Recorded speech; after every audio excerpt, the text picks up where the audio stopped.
Cumprimento a todos com a graça de nosso Senhor Jesus.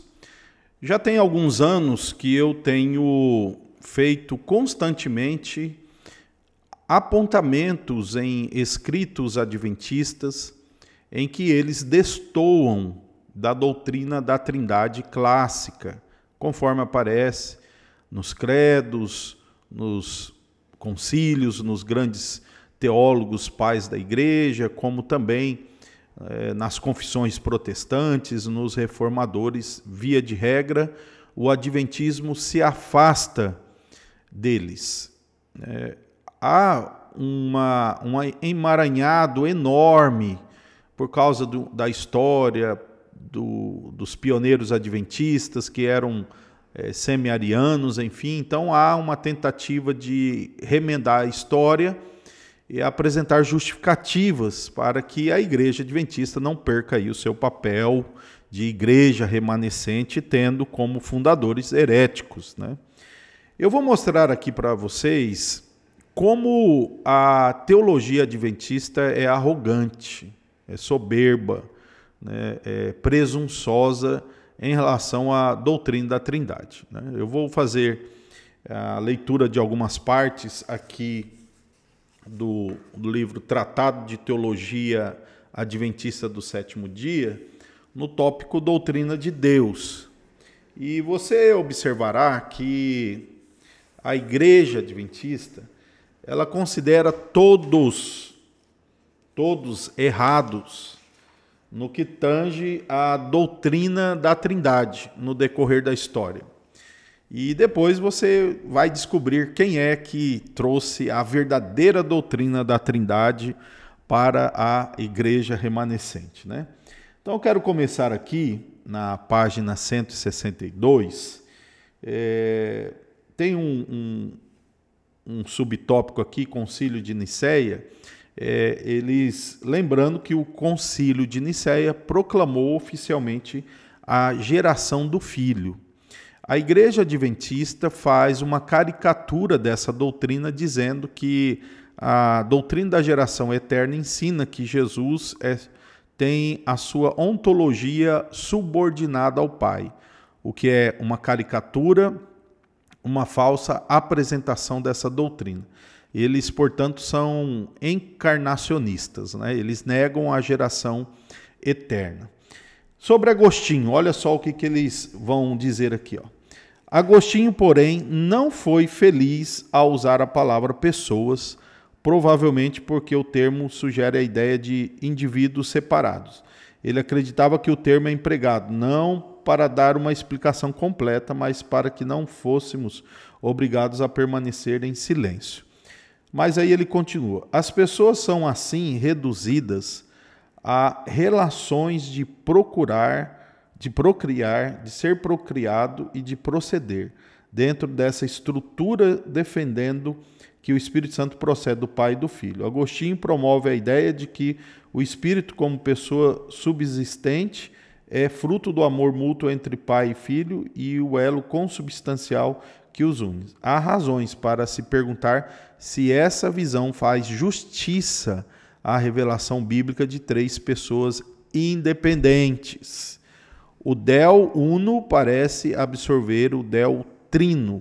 A Trindade é substituída pela monarquia. Então aqui você observa que eles estão mostrando que Agostinho também não foi feliz na exposição da doutrina da Trindade. Sobre o credo atanasiano, veja só o que a teologia adventista vai dizer. Conserva, infelizmente, uma forma sutil de monarquianismo e subordinacionismo ontológico, quando explica as diferenças das pessoas metafisicamente, recorrendo a ideias de geração e processão. Ou seja, o credo de Nicéia também erra para a teologia adventista, né? Continuando aqui, Martinho Lutero, né, na página 164. A doutrina luterana de Deus, porém, é insuficiente para abranger com fidelidade todas as informações bíblicas sobre Deus. Agora, não só o credo de Nicéia, não só Agostinho, não só o credo atanasiano, mas também o próprio Lutero, né?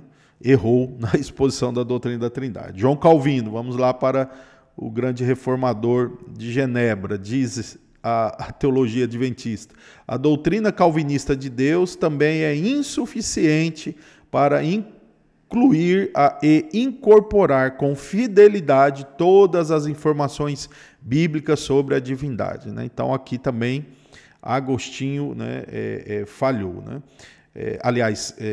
João Calvino falhou. Sobre o anabatismo, né, ele diz assim que dentro desse contexto prático era natural que o Espírito Santo recebesse mais ênfase do que na teologia clássica. Interesses práticos tendem a propender mais para a obra da economia do que para a natureza da trindade imanente. Ou seja, os anabatistas também não foram felizes. E o movimento anabatista era muito diverso, né? Era, várias frentes tinham pensamentos errados e pelo jeito, até os que tinham pensamentos certos aqui errou também. Jacó Armínio, então vamos lá, os arminianos também aqui, ele diz assim que a teologia adventista, que esse livro diz que o teólogo holandês concordava fortemente com a visão tradicional de um Deus eterno, simples, impassível e imutável. E termina sobre Jacó Armínio dizendo: a teologia arminiana atua dentro de uma matriz mais filosófica do que bíblica, ou seja, também os arminianos não sabem o que é trindade.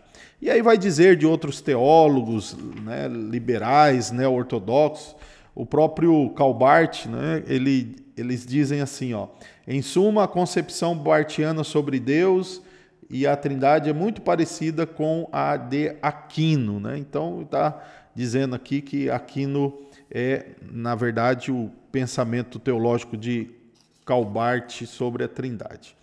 E aí, diante disso, eles vão dizer na página 168 que os adventistas pioneiros rejeitavam corretamente a doutrina da trindade porque tinha elementos errôneos, filosóficos, como os mencionados aqui.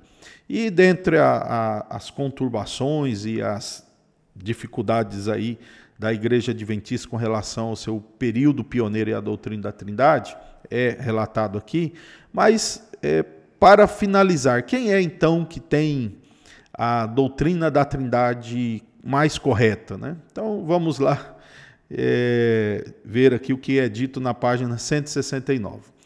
Com níveis, abre aspas, com níveis cada vez mais precisos, a Igreja Adventista do Sétimo Dia ratificou a doutrina da trindade primeiramente na Declaração Não Oficial de 1872, redigida por Uriah Smith, e nas Declarações de Crenças Oficiais de 1931 e 1980. Bom, dizer que crenças oficiais em 1931, mas tá bom, vamos continuar.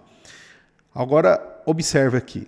A declaração feita por Ellen White em 1898 de que em Cristo há vida original, não emprestada, não derivada, constituiu o ponto de partida tanto para a ratificação da Trindade como um ensino bíblico autêntico, como para uma forma distinta de compreendê-la como doutrina. A declaração de Ellen White não só descartava o erro básico, incluindo a primitiva cristologia adventista, e na doutrina de Deus, a saber, o subordinacionismo temporal de Cristo preexistente, mas também sinalizava para o necessário afastamento da doutrina clássica, que envolveu a eterna e ontológica subordinação do Filho. Então, fecha aspas aqui, parando aqui. Então, como que você pode observar, os teólogos adventistas, eles dizem, todos erraram. O credo de Nicéia, o credo de Atanásio, Agostinho, Calvino, errou Jacó Armínio, Lutero, errou outros teólogos, a bem da verdade, quem conseguiu codificar um ensino bíblico correto foi a Igreja Adventista. Por quê? Porque Ellen White fez uma declaração que deu clareza. Então, os pioneiros estavam errados em algumas partes e a doutrina clássica da Trindade também estava errada. E ela, então, uniu a verdade, e a Igreja Adventista hoje tem a concepção verdadeira, bíblica da doutrina da Trindade. Então, você pode observar com isso que as razões elas são imensas, elas são diversas, são antigas. Então, não dá para eu explicar tudo aqui. Eu tenho um vídeo em que eu faço uma pergunta para... eu desafio aqui o adventista a responder aqui. Eu não sei quantos vídeos aqui para trás é que eu postei essa pergunta.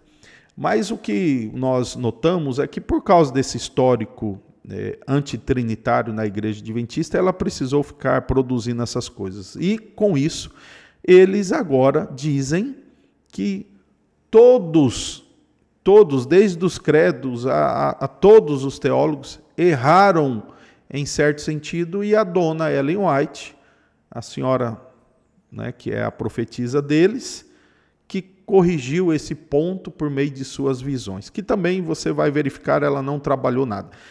A doutrina da Trindade adventista, ela é produto da década de 70, né? Então, dois teólogos, um de nome Raul Dederen e um outro Fernando Canale, eu acho que é assim que se pronuncia, eles então produziram uma teologia que, de alguma forma, justifica os pioneiros arianos, semi-arianos, justifica Ellen White e também não coloca a igreja em oposição frontal a uma declaração trinitária, mas tem suas reservas, e não só reservas, né? Ela tem quase que rejeição de postulados que são clássicos da doutrina trinitariana. Para você descobrir isso é bem sutil. Para averiguar isso precisa estar bem a par daquilo que aconteceu e aquilo que eles querem dizer. Mas fica aqui a prova de que Ellen White, lamentavelmente, para os adventistas, é a grande profetisa, né? Aquela que orienta a sua teologia e a sua interpretação.